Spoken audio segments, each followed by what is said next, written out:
네, 오늘 우리에게 주신 하나님의 말씀은 사도행전 6장 1절부터 7절까지 말씀입니다.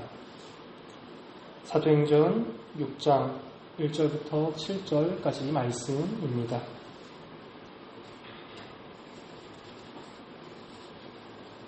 네, 한 절씩 교독하도록 하겠습니다.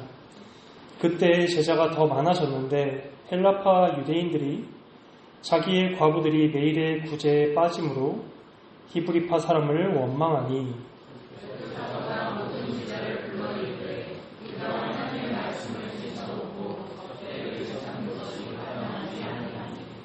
형제들아, 너희 가운데서 성령과 지혜가 충만하여 칭찬받는 사람 7을 택하라. 우리가 이 일을 그들에게 맡기고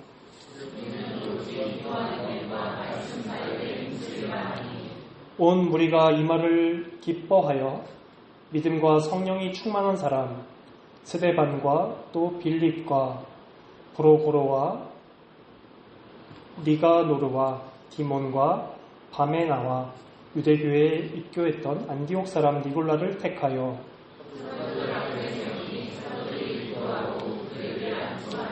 같이요 하나님의 말씀이 점점 왕성하여 예루살렘에 있는 제자의 수가 더 신이 많아지고 허다한 제사장의 무리도 이 도에 복종하니라.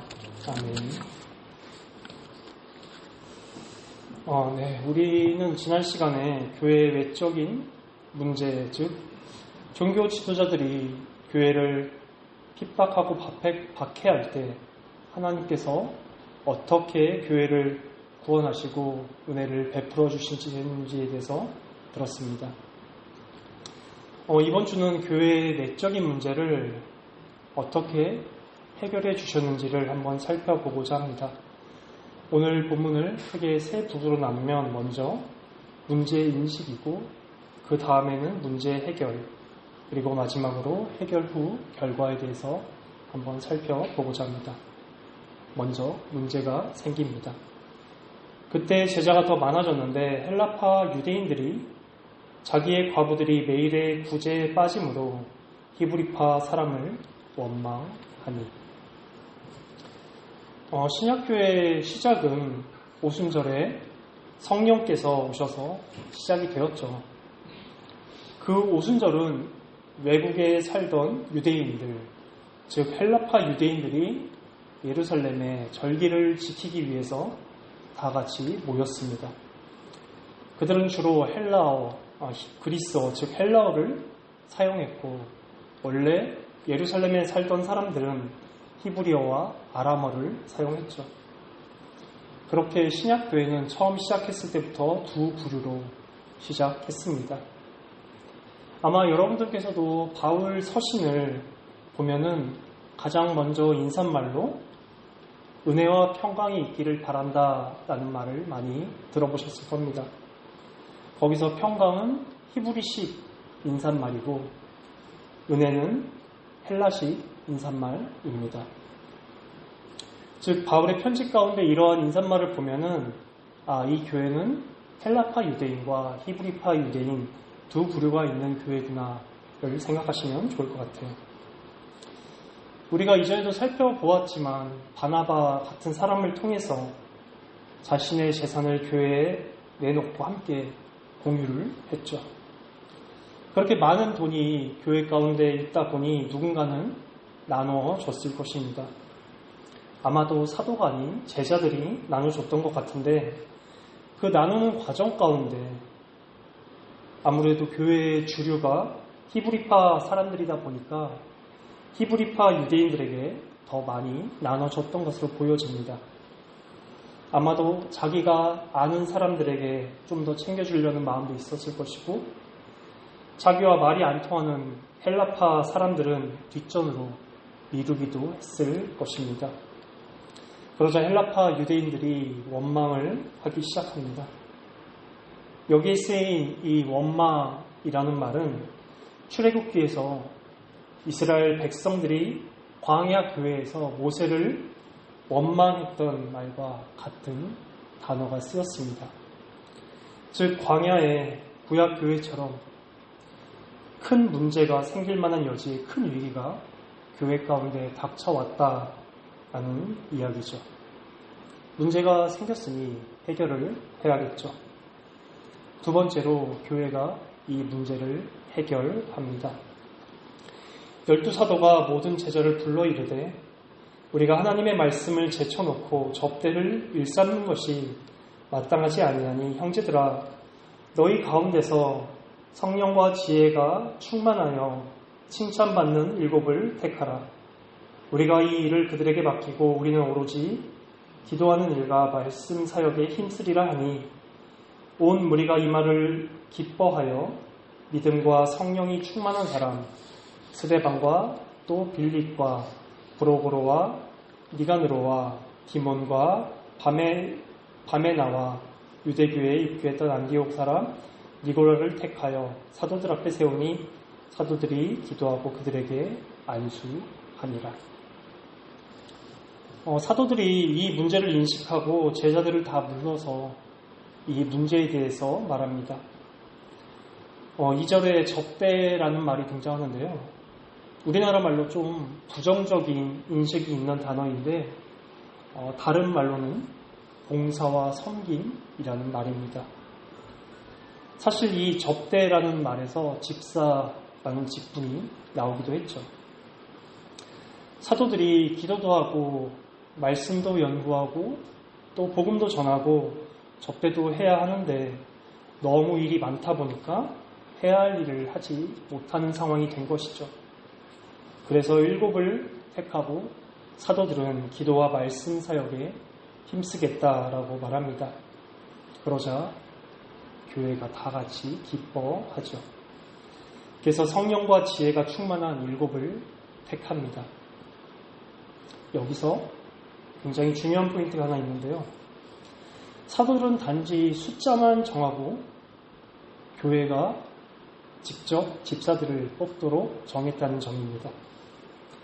성도들이 그동안 함께 생활하면서 어떤 면에서는 사도들보다도 더 잘 알 수 있는 그런 사람들을 택했겠죠. 그래서 스데반, 빌립, 브로고로와 니가느로, 디몬과 바메나, 니골라 이렇게 7명을 택합니다. 그러자 사도는 그들에게 기도하고 안수하죠. 또 여기서 한 가지 우리가 또 살펴볼 수 있는 점은 바로 교회는 직급이라고 하지 않고 직분이라고 합니다. 직급은 상하 관계가 있는 체계이고 직분은 동일한 관계 가운데 단지 하는 일, 역할만 다루는 것이죠. 만약 교회에서 장로가 높고 집사는 낮다라고 여긴다면 그거는 직분이 아니라 직급이 되겠죠. 그런데 왜 교회는 상하 관계가 아니라 평등 관계일까요? 바로 우리 모두가 다 하나님의 자녀라는 권세를 갖고 있기 때문입니다.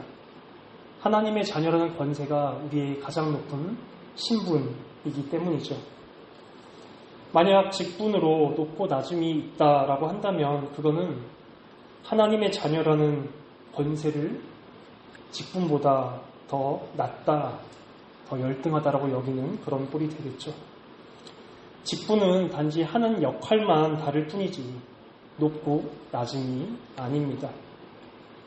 사도들은 집사라는 직분을 두어야겠다라고 사도들의 역할을 했을 뿐이고 또한 교회가 집사를 7을 정하죠.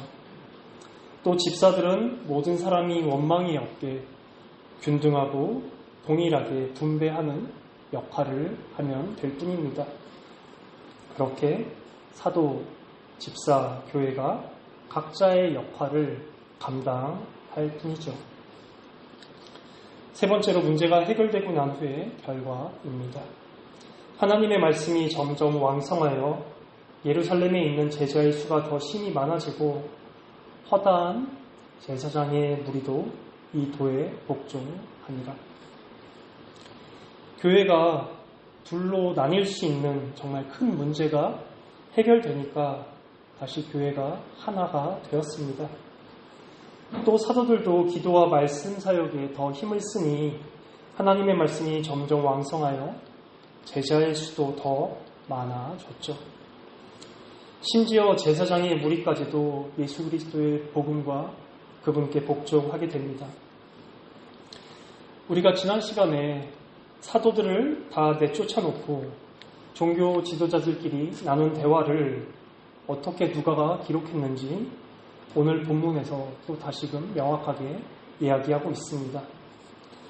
많은 제사장들이 예수님께 복종하고 그분의 복음을 받아들여서 당시 장애들끼리만 나왔던 대화를 사도들에게 전했고 또 그 사도는 누가에게 전해서 지난주 본문이 기록되었을 것입니다.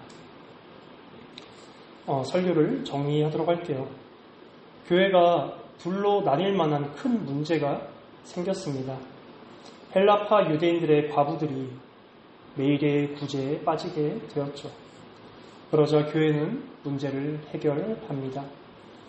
사도들은 구제하고 접대하는 일을 전담할 직분을 세우죠. 그래서 교회가 7명을 고릅니다. 또 그렇게 일을 나누고 사도들은 다시금 기도와 복음 전파에 힘을 쓰죠. 문제가 해결되고 난 후 말씀이 더욱 왕성하게 됩니다. 더욱 많은 사람들이 예수 그리스도께로 나아옵니다. 심지어 종교 지도자인 제사장의 무리들도 복음에 반응하여 예수님을 주님으로 그리스도로 고백하게 되죠. 우리 여기서 5절을 좀 더 집중해서 자세히 살펴보고자 합니다. 성령이 충만한 사람 스데반과 빌리, 브로고로와 니가느로와 디몬과 바메나와 니골라를 택합니다. 만약 우리 교회가 두 그룹으로 나뉘어져 있다고 하고 오늘 본문에서 나왔던 그 초대교회처럼요. 그리고 우리들 대다수가 히브리파 유대인이고 또 소수가 헬라파라고 한다면 이 7명을 우리는 어떻게 분배하는 것이 가장 좋을까요? 히브리파가 아무래도 다수니까 6명 대 헬라파 1명? 아니면 좀 더 헬라파를 배려해서 히브리파 5명과 헬라파 2명을 배치하는 게 가장 좋을까요? 근데 놀랍게도 초대교회는 7명 전부를 다 헬라파 유대인으로 뽑았습니다. 정말 놀랍지 않나요? 다수의 히브리파 유대인들이 헬라파 유대인으로 7명을 다 뽑은 것이죠. 히브리파 유대인들이 자신들이 다수라고 소수인 헬라파를 무시하고 깔본 것이 아니라 오히려 약자이면서 소수인 헬라파 유대인들을 모두 택하고 집사로 세웠습니다. 자신이 아는 사람이라고 좀 더 챙기고 자신과 말이 안 통한다고 해서 멀리했던 자신의 죄를 뉘우치고 돌이켜 회개한 신약교회의 모습이기도 하죠. 어떻게 이 초대교회는 이렇게 약자들을 더 우선시하고 존중할 수 있었을까요? 바로 예수님께서 그러한 분이시기 때문입니다. 예수님 스스로가 자신에 대해 말씀하시기를 나는 섬김을 받으려 함이 아니라 도리어 섬기려 왔다라고 말씀하셨죠. 그렇게 오신 예수님께서는 아픈 병자들을 고쳐주셨고 눌리고 갇힌 자들을 자유케 하셨고 굶주린 자는 먹이셨고 헐벗은 자는 입혀 주셨습니다. 온 우주의 왕께서 예루살렘 보좌에 앉아서 사람들의 칭송을 받고 섬김을 받고 높임을 받으신 것이 아니라 오히려 사람들을 섬겨주셨고 나눠주셨고 돌보아 주셨습니다. 예수님의 이러한 섬김을 가장 많이 받은 사람은 누구일까요? 바로 사도들이었죠. 예수님께 직접 그분의 섬김을 가장 많이 받고 누린 사람들은 사도였기에 사도들 역시 예수님께 받은 그 섬김으로 교회를 섬기고 사랑했기에 교회 역시도 그 섬김을 알고 감사하며 서로가 서로를 섬기는 그러한 공동체가 되어갔죠. 그랬기에 집사 7명을 전부 다 헬라파 유대인으로 뽑을 수 있었습니다.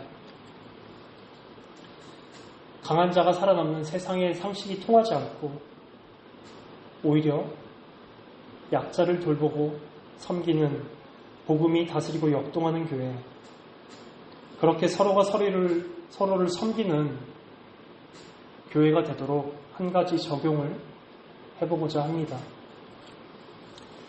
지금 이 자리에 계신 많은 분들께서는 교회에서 강자에 속하십니다. 네, 여러분들께서 강자이십니다. 주일에 예배당에 와도 많은 분들과 인사하고 알고 교제하는 여러분들이 바로 강자이십니다. 그러면 약자는 누굴까요? 이제 막 우리 시민교회에 등록해서 오신 새 가족들이 바로 약자이십니다. 오늘 본문에 비유하자면 이 자리에 계신 분들이 바로 히브리파 유대인들이고 새로 오신 새 가족들이 헬라파 유대인이겠죠. 주일에 다 같이 한 자리에 앉아 예배 드릴 때는 모두 다 편안하고 괜찮습니다. 하지만 새로 오신 분들이, 새 가족분들이 가장 힘들 때는 언제일까요?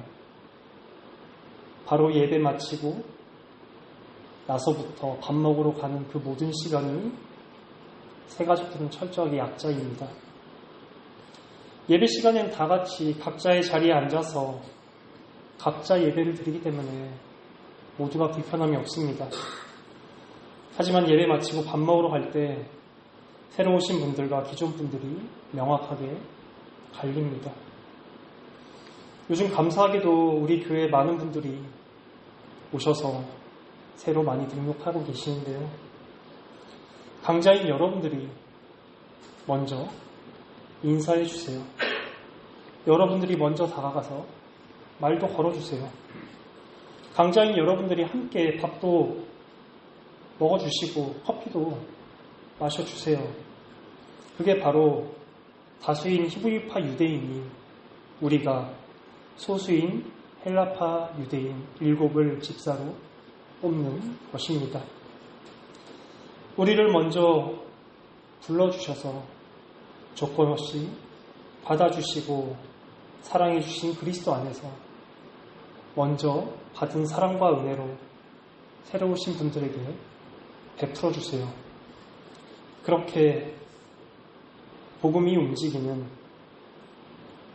강력한 동력이 복음이 움직이는 그러한 교회가 됐으면 좋겠습니다. 그리스도께로 오세요. 그렇게 그리스도 안에서 하나가 되는 우리 시민교회가 되기를 간절히 소망합니다.